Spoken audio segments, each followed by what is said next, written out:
자, 이어서 171페이지에 소리에 관한 것부터 보도록 할까요?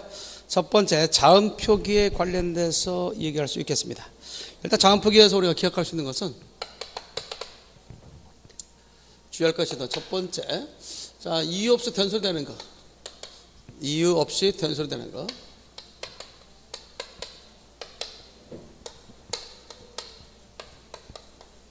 자, 이유 없이 된소리되는 거 가운데 여러분들 교재도 있죠? 두 모음 사이에 결국 이유 없이 된소리되는 것은 된소리를 적는다. 대표적인 것 중 하나가 서적세랄지 오빠, 모음과 모음 사이에 이유 없이 된소리되는 거 있죠? 이런 것들은 된소리로 적는다라고 이해할 수 있습니다. 그죠? 뭐 으뜸이다. 많이 있겠죠. 그 다음에 두 번째로서 얘기할 수 있는 것은 상당히 주의해야 되는데 주의 깊게 살펴봐야 됩니다. 니은, 니을, 미음, 이응 다음에 나는 된소리는 결국 우리가 뒤에 이제 예사소리가 나왔을 때 그 예사소리가 에사소리가 된소리로 납니다. 된소리 나는 것은 그대로 된소리를 적는다라고 할 수 있죠. 대표적인 한 예를 보면 우리가 잔뜩이라고 적지 않고 잔뜩이라고 적는다는가. 그 다음에 알들로 적지 않고 알뜰로 적는다든가. 그 다음에 담북이라고 적지 않고 담북으로 적죠. 그 다음에 하나 한 다음에 몽땅이라고 하지 않고 몽땅이라고 하죠. 이런 것들이 이제 우리가 얘기하는 거죠. 따라서 니은이나 리을, 미음, 이응 다음에 뒤에 그 예서소리가 된소리 나는 것은 그냥 된소리로 적어주자. 항상 한글 맞춤법이라고 하는 것은 쓰는 사람 입장이 아니라 보는 사람 입장에서 정리해 주기 때문에 이렇게 적어놓으면 이렇게 읽으려고 노력하겠죠. 잔득, 우리 잔득 화났다 잔득 이게 아니죠.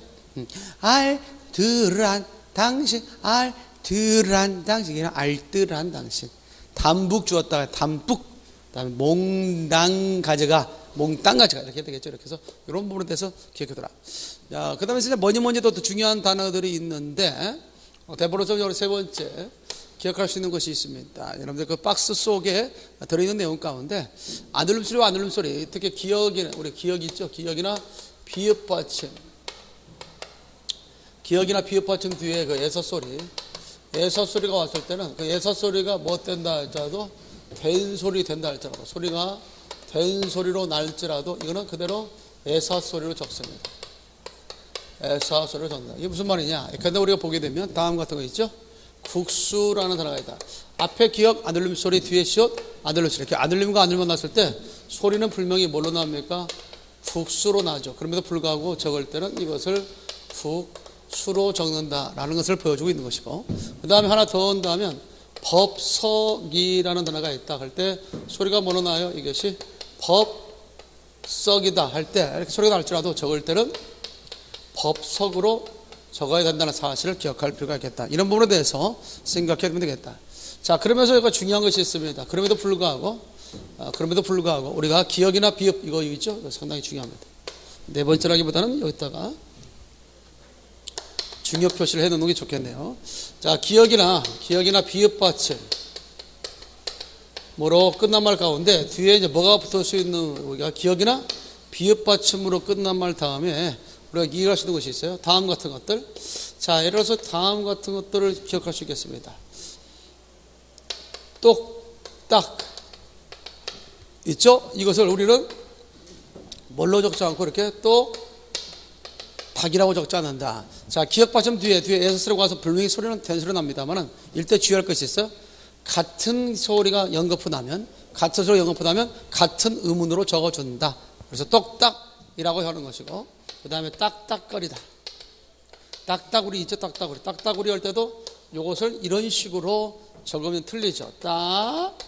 다구리 이런 식으로 적으면 틀린다는 거. 따라서 쌍디귿이 있고 쌍디귿이 있으니까 같은 소리로 연거푸 나면 같은 의문으로 적는다. 자, 기억 받침만 그러는 게 아니라 비읍 받침마다 똑같습니다. 그런데 우리 보면 씁쓸하다.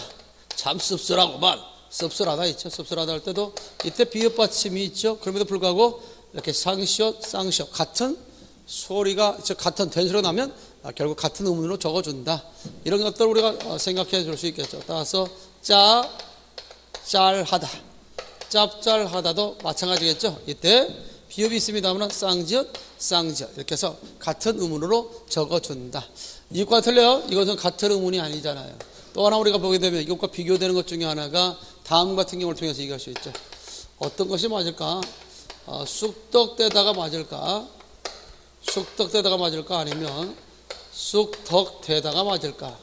일단 기억받침이 있습니다. 그러나 이때 뒤가 예수소리가 나와서 된소리 되더라도 이것은 쌍디귿으로 소리나죠. 그러므로 이때 쌍시옷과 쌍디귿은 같은 음운이 아니니까 이 경우는 이렇게 적으면 틀리고 이렇게 적어야 맞다라고 얘기할 수 있는 거죠.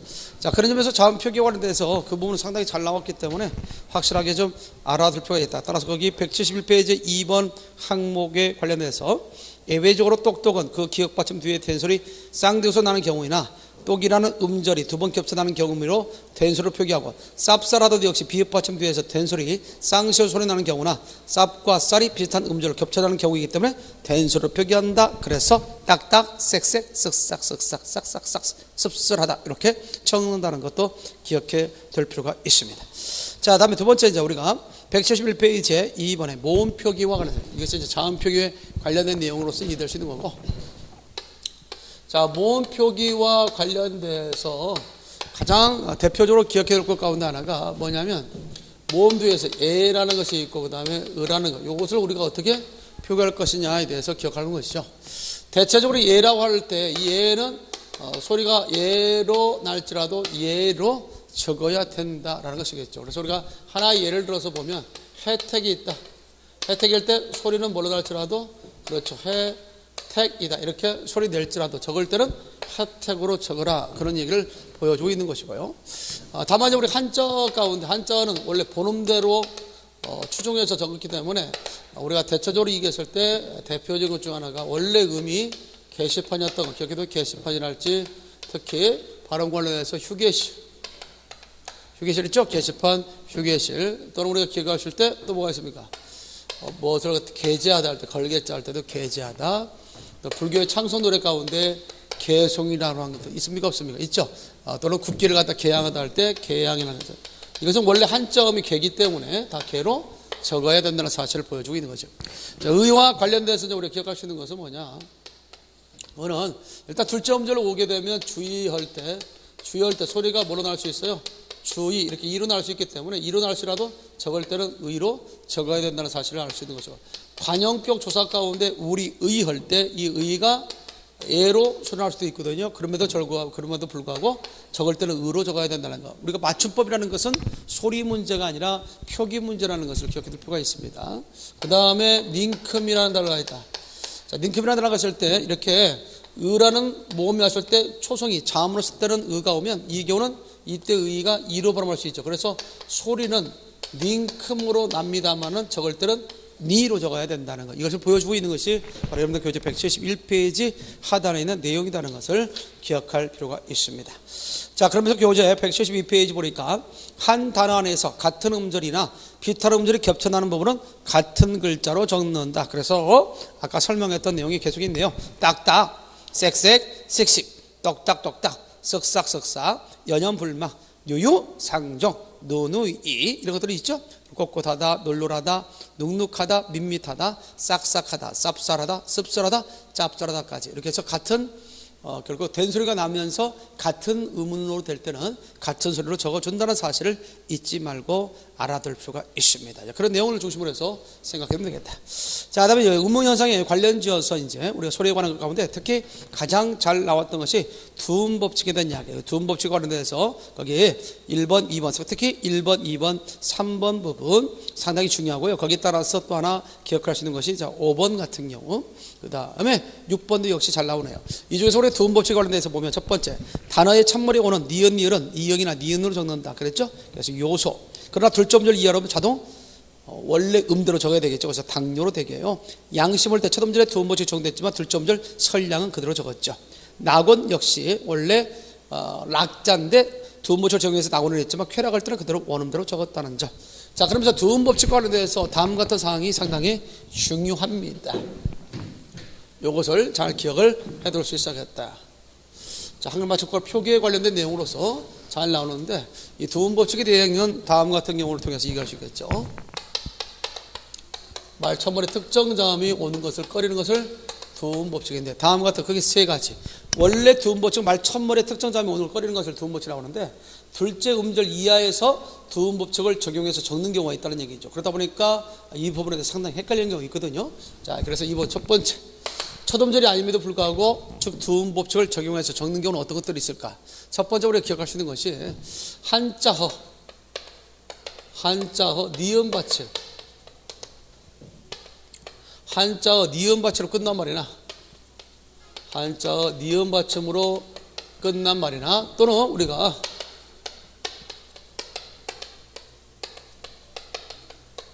받침 없는 모음 음절이 왔을 때 받침 없는 모음 음절이 왔을 때 이렇게 한자어 니은 받침으로 끝난 말이나 받침 없는 모음 음절이 왔을 때 우리는 이 경우에 대해서 어떻게 할 수 있다는 점이죠. 뒤에 렬이 오거나 률이 오면 각각 이것들은 두음법칙에 적용해서 열로 적고 이것을 율로 적는다. 이걸 좀 알아둘 필요가 있습니다. 다시 한번 정리할까요? 한자허 니은 받침으로 끝난 말이나 받침 없는 모음 음절이 왔을 때 그때 한자가 렬이 오면 렬은 열로 적고 률은 율로 적는다라고 얘기할 수 있습니다. 자, 예를 들어서 우리 보면 다음 같은 경우죠. 선이 있습니다. 선이 있습니다. 선 한자 선 다음에 뒤에 률이 오거나 렬이 오면 이 경우는 이대로 오면 상당히 발음하기 곤란하겠죠. 선율하기도 그렇고 설율하기도 그렇고 그러다 보니까 읽는 사람을 하여금 쉽게 읽을 수 있도록 의미가 변화되지 않은 상태에서는 쉽게 읽을 수 있도록 적어줘야 된다. 따라서 이 경우 비록 둘째 음절을 이해하지만 두음법칙을 적용해서 선율로 적는다. 그럼 이렇게 적어놔야 자연스럽게 앞에 받침이 넘어가서 선율 이렇게 읽을 수 있다는 것이고 렬과 관련돼서 이야기하는 것은 이런 경우죠. 이것도 역시 뭘로 적어야 선열. 원래는 니을 받침이었죠. 그래서 니을이었습니다. 그래서 이때 이렇게 된 거죠. 이렇게 해서 우리가 이 경우도 그래서 발음할 때 뭘로 선열 이런 식으로 해서 정리할 수 있다는 거죠. 따라서 한자 니은 받침으로 끝난 말 다음에 렬과 율이 오면 두음법칙을 적용해서 열과 율을 적는다. 만약에 앞에가 니은 받침이 아니라면 그대로 만약에 다른 받침이 왔다. 그러면 원음대로 그대로 적어야죠. 합격이 왔다. 그러면 그대로 합격, 율 그렇게 적어야 되겠죠. 이런 것들도 우리가 좀 생각해 볼 필요가 있겠다. 자, 그 다음에 받침 없는 모음절이 왔을 때도 역시 렬과 율은 각각 열과 율로 적는데 대표적인 가운데 음수율이 있다. 그러면 음수, 율 이렇게 적지 않고 율을 뭘로 적어야 된다? 율로 적어서 음수 율로 적어야 맞다라고 하는 거예요. 이런 식으로 해서 한자어 니은맛이 끝난 말이나 받침 없는 모음줄 왔을 때 렬을 열로 률은 율로 적는다는 걸 다시 한번 생각해 보겠습니다. 자, 두 번째 사항도 역시 나올 수 있는데요. 두 번째 이제 우리가 얘기할 수 있는 것이 뭐냐면 다음 같은 경우가 있습니다. 자, 대체적으로 보게 되면 우리가 접두사 한자 다음에 뒤에 독립적으로 쓸 수 있는 단어가 나오면 독립적으로 쓸 수 있는 단어가 나오면 이때 단어를 독립적으로 쓰일 때처럼 적어준다 그런 얘기입니다. 뭐 예를 들어서 우리가 보게 되면 이런 것들이 있죠. 자, 신여성이라고 만약에 적어줬다면 우리가 딱 시각적으로 볼 때 이것이 어떤 단어일까 상당 부분 이 부분에 대해서 혼란이 걸릴 수 있죠. 원래 그 신여성은 이 여성이라는 것이 독립적으로 쓸 때는 두음보철 적용해서 여성이라고 적었죠. 그렇기 때문에 비록 이렇게 접두사처럼 쓰이는 한자 다음에 뒤가 단어가 나왔을 때 이 단어는 독립적으로 혼자 쓰일 때처럼 적어줘야 의미 파악하기 쉽겠죠. 시각적으로. 그래서 이 경우를 이런 식으로 적어주는 것. 이것 역시 두음법칙을 적용하는 것이다. 따라서 대표적으로 우리가 생각할 수 있는 것들이 뭐가 있느냐면 여러분 교재도 제시가 되어 있습니다만 신공, 열, 상실, 신공열상실 이렇게 해서 좀 알아둘 필요가 있겠네요. 신공열상실 이때가 보면 공연불이라고 하지 않고 우리가 연불보다는 제법에 더 신경 쓴다 할 때 연불할 때는 그래도 두음법칙을 적용해서 연불로 적어줘야 그 의미를 빨리 깨달을 수 있겠죠. 공연불. 그 다음에 열역학. 원래 한자 력, 힘력자죠. 근데 이것을 갖다가 보통 우리가 적을 때 열역학, 역학이라고 하죠. 따라서 이렇게 적어주는 것. 상로인이 있습니다. 상로인. 이것을 뭘로 적는 것? 그렇죠. 노인으로 적는 것. 그다음에 실낙원이 있습니다. 낙원을 잃었네요. 이때도 역시 우리가 두음보초를 적용해서 실낙원으로 적어준다. 이런 것들이 바로 뭐냐면 접두사처럼 쓰이는 한자어 다음에 독립적으로 쓸 수 있는 단어가 나오면 그 뒤에 단어는 독립적으로 쓰일 때처럼 적어준다. 즉 두음법칙을 적용하여 적게 된다. 이것을 좀 알 수 있어야 되겠습니다. 자, 근데 여기서 주의할 것이 있습니다. 주의할 단어들이 있어요. 주의할 단어. 자, 다음 같은 경우에 있어서 우리는 조심할 필요가 있겠다. 그런데 우리가 보면 경로석 같은 것이 있어요. 경로석. 경노석이 맞겠는가? 경로석이 맞겠는가? 실제적으로 보면 이 뒷단어가 독립적으로 쓰이는 단어가 아니죠. 그러므로 이것의 분석은 어떻게 되느냐면 경로 플러스 서로 분석되기 때문에 앞에 것을 쓰지 않고 뒤에 것을 써야 맞습니다. 그래야 즉 노인을 공경하는 자리가 될 수 있다. 이와 같은 형태로서 우리가 제시할 수 있는 것 중에 또 뭐가 있습니까? 경로당이 있네. 여기에 대해서 경로당이 있죠. 자, 이것도 역시 분석은 어떻게 됩니까? 경로 플러스 당으로 분석된다라고 얘기할 수 있죠. 따라서 노인을 공경하는 당, 경로당 이렇게 생각할 수 있겠네요. 자, 이런 걸 할지 또는 우리가 기억하실 때 들점절 이하에서는 두음법칙이 적용되지 않는 또 하나의 형태, 이 단어도 역시 알아둬. 쌍용. 자칫 우리가 시각적으로 많이 봤던 단어가 쌍용이라는 쌍용건설, 쌍용시멘트 뭐 이런 식으로 해서 쌍용을 많이 보다 보니까 혹시 맞는 걸로 알고 있는데 이렇게 쓰는 것은 어법이 어긋난 거죠. 들점절 이하에서 그대로 료로 그래서 쌍용이라고 적어야 맞다라고 하는 것. 이것들은 상당히 주의를 좀 해야 될 필요가 있지 않느냐 이렇게 생각됩니다. 자, 이와 같은 형태는 우리가 이런 두음법칙을 적용하는 것은 이음절 이하에서도 두음법칙을 적용하는 것들이니까 뭐 이런 부분도 하나 알아두면 되겠네요. 사자성어 같은 경우 회계 연도라고 적어야 되느냐, 회계 연도라고 적어야 되느냐. 이때는 회계 연도라고 적어야 된다. 따라서 두음법칙을 적용한다. 두음절씩 하나가 단어로 봐서 독립적으로 쓰일 때처럼 적게 된다. 이것도 좀 알고 있는 것이 좋겠네요. 자, 이것도 마찬가지죠. 남부 여대가 아니라 이것도 역시 두 음절씩 하나 단어 봐서 여대를 여자가 인다해서 여대, 남부 여대라고 적어야 된다는 것도 알고 있으면 되겠습니다. 자, 이렇게 해서 우리가 두음법칙이 말 첫머리에 나왔을 때 두음법칙이 적용되는데 예외적으로 말 첫머리가 아닌데도 들점절 이하에서 두음법칙을 적용해서 적는 경우에 대해서 계속해서 보고 있습니다. 세 번째 관련해서 얘기하면 우리말이나 여기서 이제 우리말이나 외래어. 자, 이렇게 우리말이나 외래어 다음에 다음 같은 것들이 왔을 때, 자, 우리말이나 외래어 다음에 다음 같은 것들이 왔을 때, 예컨대 뭐 란이 온다든가 릉이 온다든가 량이 왔을 때, 한자 란이나 릉이나 량이 왔을 때 우리는 두음법칙을 적용하여 적게 된다라고 얘기할 수 있습니다. 대체적으로 봤을 때 우리가 얘기할 수 있는 것이죠. 난과 관련돼서 얘기한다면 난이 있다. 빛난자죠. 공난자. 빛난자를 갖다가 쓰게 됩니다. 빛난자를 이야기하고 또 하나 우리가 기억할 수 있는 가운데 능과 관련돼서 언덕능자 있죠. 언덕능자. 량과 관련돼서도 역시 한자입니다.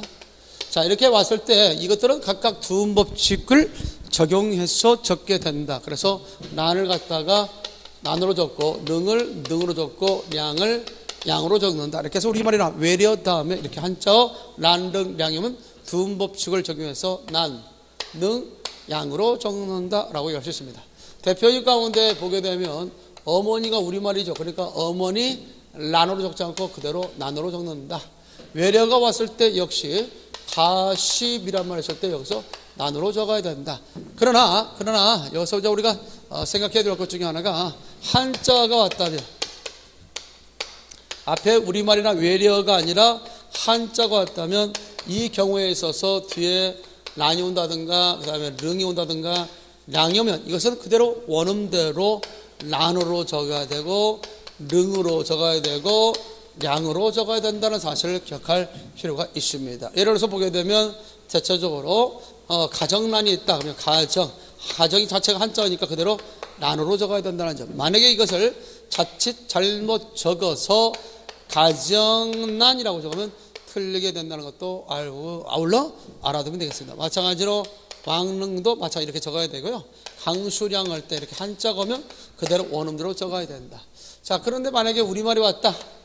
그러면 악이 능해서 능으로 적어야 되고, 이거 역시 우리말이 왔을 때는 양으로 적어놔. 특히 시험에 잘 나왔던 것 중에 하나가 구름량 같은 거 조심해. 자칫 구름량이라고 적으면 틀린다는 것. 이런 부분들이 이제 우리가 비록 첫머리, 즉 첫 음절은 아님에도 불구하고 두음 법칙을 적용해서 적어야 하는 경우에 해당된다라고 얘기할 수 있겠습니다.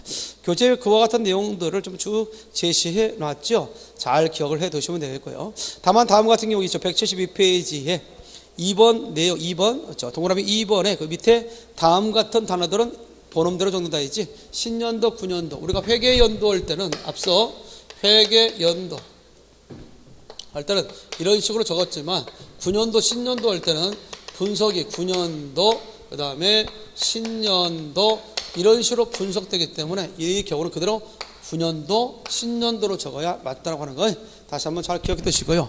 173페이지에 또 우리가 주의할 것이 있습니다. 주의할 것 가운데 첫 음절과 관련해서 여섯 번째 동그라미, 자 6번 동그라미, 6번 동그라미, 한 단어 안에서 같은 음절이나 비슷한 음절이 겹쳐다는 부분은 같은 글자로 적는다. 그래서 유유상종, 연연불망, 누누이 이런 부분에 대해서는 결국 두음보철 적용해서 같은 계열의 소리가 나니까 첫 음절만 두음보철 적용한다면 유, 두 번째는 그대로 뉴를 읽는다면 유리유상종 이렇게 돼야 되고, 연, 미연, 불망 이렇게 돼야 되고, 누 이렇게 돼야 되는데 발음하기 힘들겠죠.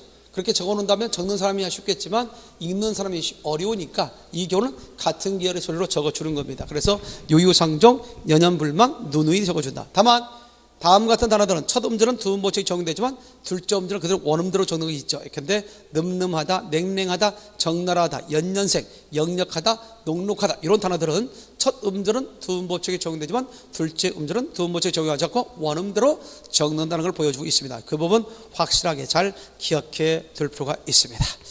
자, 이렇게 해서 정리 좀 해두고요. 그 다음에 두 번째 항목 가운데 이모음 역행동화. 이모음 역행동화는 소위 전설모마 형태로서 표준어나 표준 발음으로 인정하지 않는다고 했는데, 오랜 세월 동안 굳어진 것들, 그래서 그것들은 예외적으로 인정해 준다고 했죠. 예를 들어서 동댕이 치다, 꽃챙이, 댕기다, 뭐 이런 것들은 이모음 역행동화 된 걸로 그대로 인정해 준다라고 했습니다. 더더구나 우리가 기억할 수 있는 가운데 담쟁이 덩굴 밑줄 짝 해놓고 냄비도 밑줄해 놓고 신출내기도 밑줄해 놓기 바랍니다. 그러나 특별히 뭐 어른들 가운데, 지금 시골 사람들이 많이 쓰는 말 가운데, 이거 물고 갈 놈, 호랭이 물고 갈 놈 이렇게 욕하는 경우가 있는데, 그때 호랭이가 아니라 호랑이가 맞다는 것과 아지랑이라고 해야지 아지랭이 하면 틀린다는 것도 우리가 확실하게 알고 가기 바랍니다. 자, 활음조 현상이라는 것에서도 우리가 앞서 음원 변동에서 배웠습니다만, 두음법칙과 더불어서 활음조 현상은 한자와 관련된 것으로서 한자의 그런 원음을 그대로 적지 아니하고 때에 따라서는 발음에 있어서의 편리성과 더 발음을 매끄럽게 하고자 바꿔서 우리가 소위 표기하는 경우가 있습니다. 그런데 그 활음조 현상이라는 게 바로 그런데요. 활음조 현상은 둘째 음절 이하의 니은이나 이응이 니을되는 현상, 또는 둘째 음절 이하의 이응이 니은되는 현상을 활음조 현상이라 이렇게 이야기합니다. 음을 매끄럽게 발음하고자 하는 현상이죠. 그런데 대노할 때 원래 노가 원래 한자음으로 노죠, 성렬로. 그런데 대노하셨어 이렇게 하면 발음하기 힘드니까 그것을 로로 고쳤죠. 대로, 곤란을 곤란, 순악을 수락, 헌악을 허락, 논란이 논란되는 것, 전부 다 이것은 활음조 현상이다. 활음조 현상은 활음조 된 채로 표준어로 인정한다는 점도 기억을 해둘 필요가 있습니다. 이거 외에도 발음을 쉽게 하기 위해서 이응이나 니을이 니은으로 바뀌는 것도 역시 활음조 현상에 해당된다라고 얘기할 수 있습니다. 그래서 은혼 이렇게 했죠. 자, 이번에 그 의론을 은혼으로 적어야 된다라고 했었는데, 이번에 2016년도부로 다시 의론과 은혼을 같이 쓰는 걸로 됐으니까요. 일단 표준으로 인정됩니다. 의론도 맞고 은혼도 맞다는 것을 기억해 두시고요. 마양과 마양은 마냥이 맞습니다. 애7이 애7 되는 것도 역시 다 활음조 현상의 일환이다. 활음조 현상은 활음조 된 채로 표준으로 인정한다. 그러나 여기서 하나 주의할 것은 이번에 2016년도 4월부로 의론과 은혼 책이 나오기 전에 이것이 언급이 돼서 바뀌었기 때문에 그 부분에 대해서는 반영해 놓지 못했는데, 거기 의론과 은혼은 이제는 같이 쓰일 수 있는 말로 처리했다는 거 기억해 둘 필요가 있습니다. 자, 이런 것들은 이제 시험 문제 출제가 될 수 있겠죠. 자, 더불어서 이제 또 뒤로 넘겨서 제시해 보면 그거 해놨네요. 그러죠? 174페이지. 제가 안 하는 줄 알았는데 반영을 해놨군요. 자, 의론은 어떤 사안에 대해서 각자의 의견을 제기함 또는 그런 의견을 말하고, 의논은 어떤 일에 서로 의견을 주고받는 것. 그래서 약간 뉘앙스의 차이는 있지만 의론도 맞고 의논도 맞다는 것들 머릿속에 넣어두기 바랍니다. 자, 구개음합니다. 구개음이 아닌 자음 이모음 앞에서 구개음이 바뀌어 소리 나더라도 디귿을 적는다. 무슨 말이냐면 구개음화가 됐다 할지라도 구개음화 되기 이전의 표기가 맞는 표기라는 얘기입니다. 그래서 우리가 이 말과 관련돼서 제시할 수 있다면 구지가 있다. 구지가 있다면 이것이 소리가 구지로 날지라도 적을 때는 굿이로 적어야 된다. 그런 것을 보여주고 있는 거겠죠. 자, 지금까지 우리가 소리에 관한 것들을 배웠다면 이제는 174페이지에 형태에 관한 것. 자, 형태에 관한 것과 관련돼서 우리가 어간을 밝혀 적어야 하는지, 어간을 밝혀 적지 않는지, 즉 원형을 밝혀 적는 경우와 원형을 밝혀 적지 않는 경우가 있는데, 일단 여기서 우리가 한번 가볍게 처리할 수 있는 가운데 다음 같은 내용들이 있을 수 있습니다.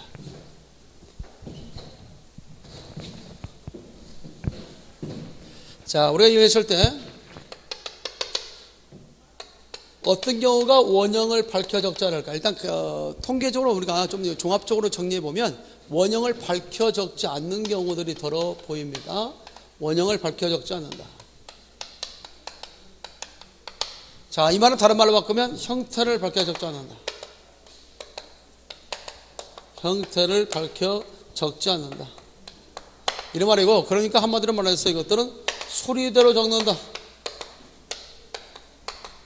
자, 이렇게 소리대로 적는 경우는 그러면 어떤 것들이 이렇게 소리대로 적는 경우일까 하냐, 이런 부분에 대해서 우리가 생각을 좀 해둘 수 있어야겠네요. 그래서 소리대로 적는 것. 자, 소리대로 적는 경우는 그게 이제 세 가지로 통해서 우리가 압축해 볼 수 있습니다. 소리대로 적는 경우에 있어서는 그게 세 가지로 압축해서 볼 수 있는데요. 자, 첫 번째 우리가 기억할 수 있는 게 뭐냐? 어원을 알 수 없는 거. 일단 첫 번째, 어원을 알 수 없는 거. 어원을 알 수 없는 것을 소리대로 적는다. 대표적 한 단어를 예를 들어서 보면 얽히고 설키다라는 단어가 있어요. 자, 얽히고 설키다는 단어에서 이 얽히다는 어디서 나왔다는 사실을 알 수 있냐면 억다에서 나왔다는 사실을 알 수 있죠. 그래서 사전을 찾아보면 억다가 있습니다. 그래서 얽어매다 할 때도 나오지 않습니까? 그래서 여기에 히라는 접사가 들어가서 파생된 말이죠. 파생됐다. 그래서 이 사실을 알 수 있기 때문에 형태를 밝게 적은 거야. 그러나 설키다 같은 경우는 이것의 어원, 석다라는 말을 찾기가 힘들다는 얘기죠. 오늘날 우리가 뭐는 있지만 여기에 대해서 쌍기역서는 석다는 있지만 실제 사전을 찾아보면 리을 기억을 받침으로 갖는 것은 없더라 이거야. 그런 점에서 이런 경우는 어원을 알 수 없으니까 그대로 뭐였다 놨지? 이런 식으로 형태를 밝게 적지 않고 소리대로 적었다라고 얘기하는 겁니다. 따라서 어원을 알 수 없는 것은 소리대로 적는다. 형태를 밝혀 적지 않는다. 원형을 밝혀 적지 않는다. 이렇게 할 수 있습니다. 자, 두 번째 우리가 기억할 수 있는 내용은 뭐냐? 본뜻에서 멀어진 거. 본뜻에서 멀어진 거. 이렇게 되었죠? 하나 설명한다면 본뜻에서 멀어진 것도 역시 형태를 밝혀 적지 않고 즉 원형을 밝혀 적지 않고 소리대로 적는다라고 얘기할 수 있습니다. 본뜻에서 멀어진 것. 예컨대 우리가 보게 되면 살다라는 말 있죠. 살다의 어간 살했다가 이제 연결음이 아예 보조용은 지다가 만나서 했지만 이 경우는 살다라는 의미가 없기 때문에 소리 나는 대로 우리가 뭘로 적어요? 사라지다로 적죠. 이런 것들을 우리가 뭐라고 하냐? 어원을 알 수 없는 걸 알지 또는 본뜻을 잃어버린 것은 결국 형태를 밝혀 적지 않고 소리대로 적는다. 이유가 뭐냐? 결국 본뜻이 사라졌는데 그것을 형태를 밝혀줌으로써 우리 읽는 사람을 하여금 자칫 의미를 갖다가 이해하는 데 있어서 혼동되거나 또는 잘못 오해될 수가 있으니까 이런 부분에 대해서는 아예 본뜻에서 멀어졌기 때문에 형태를 밝혀 적지 말자. 그렇게 얘기되는 거죠. 사라지다처럼 말이죠. 세 번째는요. 세 번째 관련해서 우리가 생각해 본다면 다음 같은 경우를 들어서 이해될 수 있겠죠. 세 번째입니다.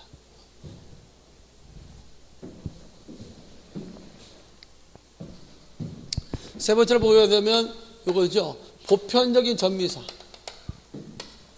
우리가 볼 때 보편적인 전미사가 있어요. 이러한 보편적인 전미사로 파생된 말이 아닌 것.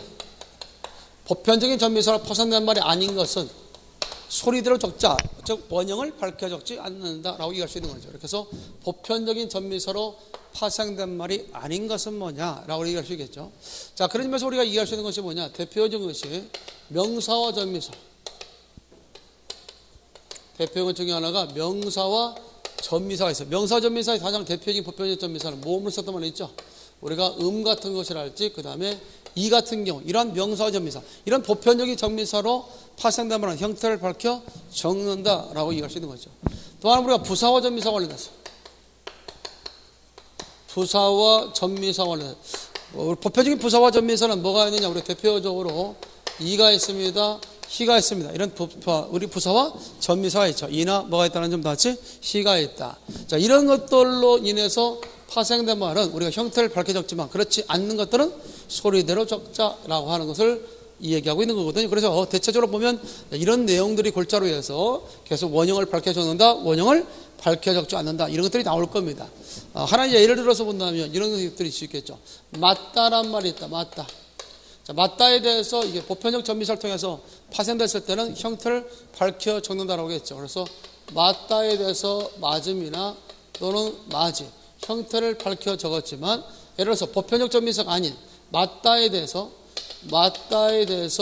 웅이라는 전미사 만났다. 그러면 이거는 웅 같은 경우는 보편적인 전미사가 아니니까 소리대로 적어서 마중이라고 한다. 그래서 마중을 나간다 할 때 이렇게 마중이라고 써야 된다는 사실이죠.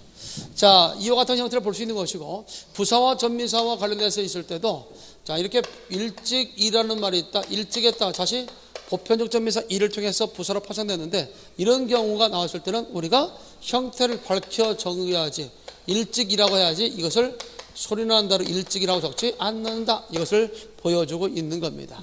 자, 그런데 이런 부사와 전미사 이나 희가 아닌 보편적 전미사가 아닌 걸로 파생됐을 때는 다음 같은 거. 근데 맞다가 있다. 맞다에 어간 맛에 부사와 전미사 우가 났다. 이때 우라고 하는 것은 부사와 전미사, 보편적인 부사와 전미사가 아니죠. 그러므로 소리 나는 대로 적어서 마주가 되는 겁니다.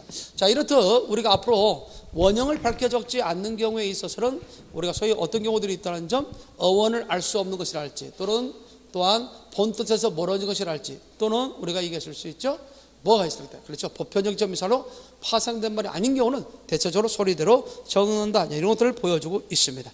자, 그런 것들을 바탕으로 해서 우리가 교재에 있었죠. 그래서 원형을 밝혀 적는 경우, 원형을 밝혀 적지 않는 경우, 특히 명사와 관련돼서 보편적 전미사를 통해서 파생된 말은 원형을 밝혀 적는다라고 할 수 있습니다. 특히 그 디귿 부분에 있어서 역시 주의할 것들이 있네요. 그렇죠. 하다, 특히 아니고 그 디귿 부분 하다, 거리다가 붙을 수 있는 어근에 이가 붙어서 명사가 된 것은 어근의 원형을 밝혀 적는다. 그래서 배불뚝이, 오뚝이, 삐죽이 상당히 시험에 잘 나왔던 것이고요. 또한 그 기역 부분에 있어서 알아둬야 명사 뒤에 이가 붙어서 명사로 된 말은 어근인 명사의 원형을 밝혀 적는다. 특히 시험에 잘 나왔던 거 절뚝발이, 절름발이, 그 소리대로 적으면 안 돼요. 절뚝발이, 절름발이 이렇게 적으면 안 된다는 걸 다시 한번 보여주고 있습니다. 자, 이런 것들이 바탕을 두고 시험에 잘 나올 수 있겠다라고 볼 수 있는 거고요. 그 다음에 두 번째, 원형을 밝혀 적지 않는 경우는 보편적인 전미사를 통해서 파생된 말이 아닌 것. 또 하나 여기서 우리가 할 수 있는 것이 니은 동그라미. 자, 보편적인 전미사를 통해서 파생됐다 할지라도 품사가 바뀌게 되면 원형을 밝혀 적지 않는 경우도 있습니다. 자, 우리가 있을 때 귀머거리가 되어 있습니다. 귀머거리. 자, 이때 보편적 전미사가 아닌 것이네요. 자, 보편적 전미사가 아닌 것으로 파생됐을 때는 그대로 형태를 밝혀 적지 않고 소리대로 적는다. 따라서 귀먹다가 그죠? 나왔죠. 귀먹다에서 어리라는 전미사가 붙어서 귀머거리. 까마귀는 깜다에 아귀라는 전미사가 붙어서 까마귀. 너무라는 말은 넘다라는 용언의 어간에 어라는 전미사 붙어서 넘어가 됐죠. 이런 식으로 결국 보편적 전미사를 통해서 파생된 명사가 아니면 소리대로 적는다라고 하는 수 있는 거 알아둬요. 뜨덕이는 뜯다에서 나왔고, 마감은 막다에서, 막에 역시 막다에서 나왔고, 마중은 맞다에서 나왔고, 무덤은 묻다에 묻에서 나왔죠.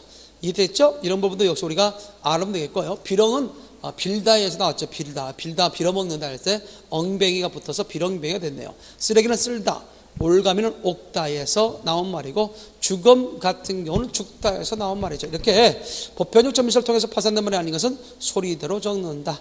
또한 그 밑에 이것도 있습니다. 하다나 거리다가 붙을 수 없는 어근에 이 또는 다른 모음으로 시작되는 접미사가 붙어서 명사가 된 것은 원형을 밝혀 적지 않는다. 특히 그 하다나 거리다가 붙을 수 없는 말에 이나 또는 또 다른 모음으로 시작되는 즉 접미사가 붙어서 명사가 된 것은 원형을 밝혀 적지 않는다. 개구리란 말이죠. 개구리에서 파생된 말, 특히 의성어 같은 경우는 대체적으로 결국 형태를 밝혀 적지 않고 소리대로 적습니다. 개구리, 귀뚜라미, 기러기, 특히 12살 나왔죠. 깍두기. 깍두기라는 말은 어디서 나온 거죠?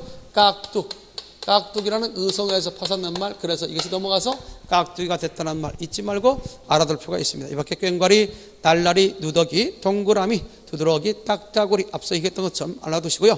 뻐꾸기 알아두시고 그다음에 얼룩이도 알아둬요. 과거에 그 얼룩이라는 말이 대체적으로 몸에 점 같은 것이 많은 것을 갖다 얘기할 때는 얼룩이 또는 어떤 옷가지 같은데 오물이 묻을 때 얼룩이라고 했는데 지금은 구별하지 않고 둘 다 얼룩이라고 씁니다. 그래서 무엇은 이제 쓰지 않는다. 얼룩이라는 말은 쓰지 않는다는 것. 그래서 얼룩이라는 말도 알아두는 게 좋겠습니다. 여기까지가 이제 우리가 명사의 접미사원에 대해서 원형을 밝혀 적는 경우와 원형을 밝혀 적지 않는 경우에 대해서 설명을 했습니다. 이런 부분들이 상당 부분 중요하다라고 생각이 됩니다.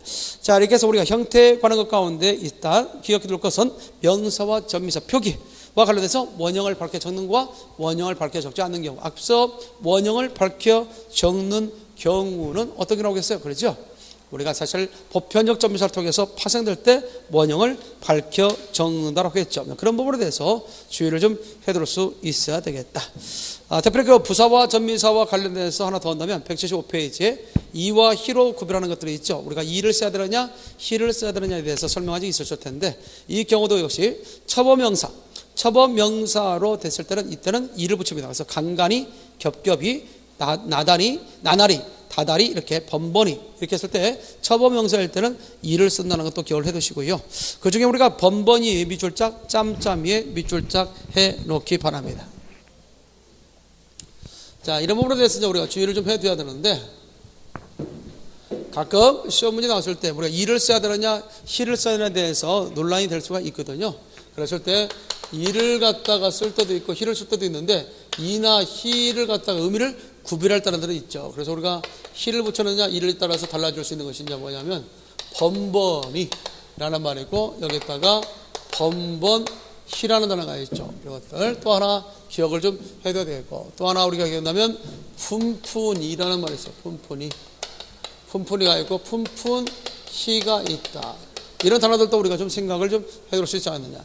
위에까지 첫 번째 이 번번이라는 것은 매번 횟수와 관련돼서 번번이 실수했다 할 때 쓰는 말이고 초보명사 다음에 이를 쓴 것이고 번번이는 어디서 나온 말이냐면 번번하다에서 나온 말이다.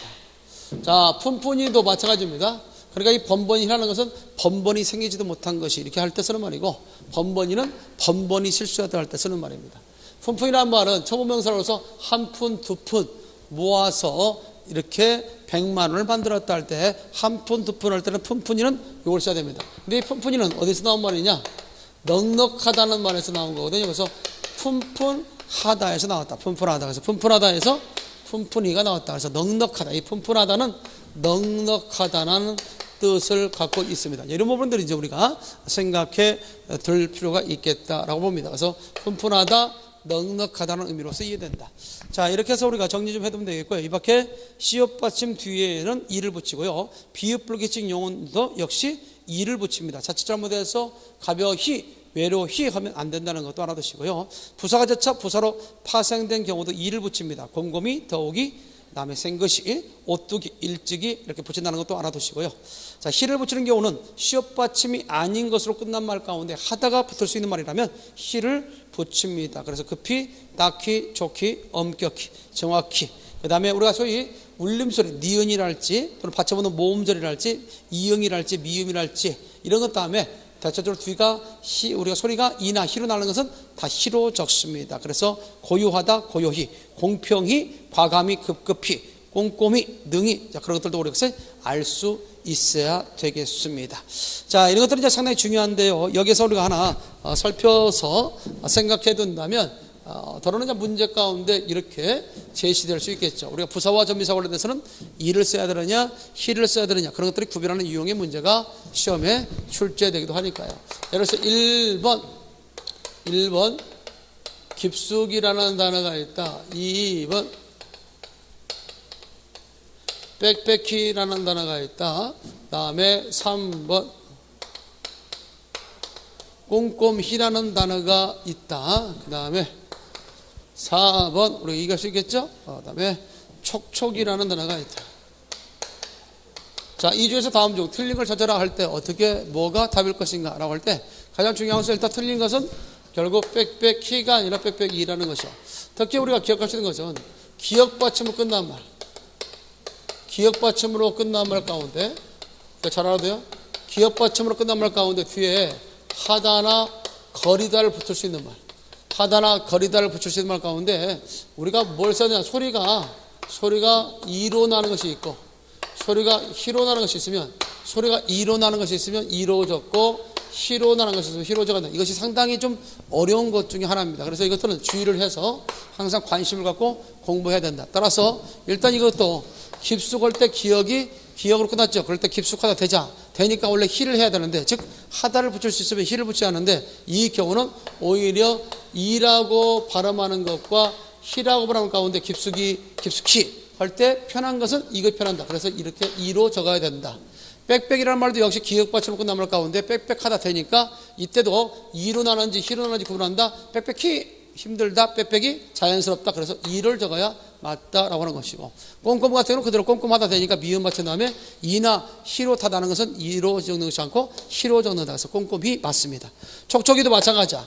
촉촉이로 나느냐 촉촉히로 나느냐, 촉촉히 할 때 이가 자연스럽다. 따라서 이걸로 적어야 맞다는 것. 따라서 여기서 우리 수험생들 주의할 것 중에 하나가 기역받침으로 끝난 말 다음에 하다나 거리다가 붙을 수 있어요. 그리고 하다나 거리다가 붙을 수 있는 결국 기역받침으로 끝난 말이 이로 소리 나면 이로 적고 히로 나면 히로 적는다는 사실을 잊지 말고 알아두는 게 좋습니다. 그 중에서 가장 시험에 잘 나왔던 단어가 깊숙이라는 단어, 촉촉이라는 단어, 빽빽이라는 단어 잊지 말고 알아둘 필요가 있습니다. 자, 그런 것들이 중요하게 다룰 것 중에 하나다라고 생각하는 것이고, 그 밑에 형을 밝혀 적는 것 가운데 앞서도 얘기했다시피 보편적인 전미사를 통해서 파생된 말은 형태를 밝혀 적는다.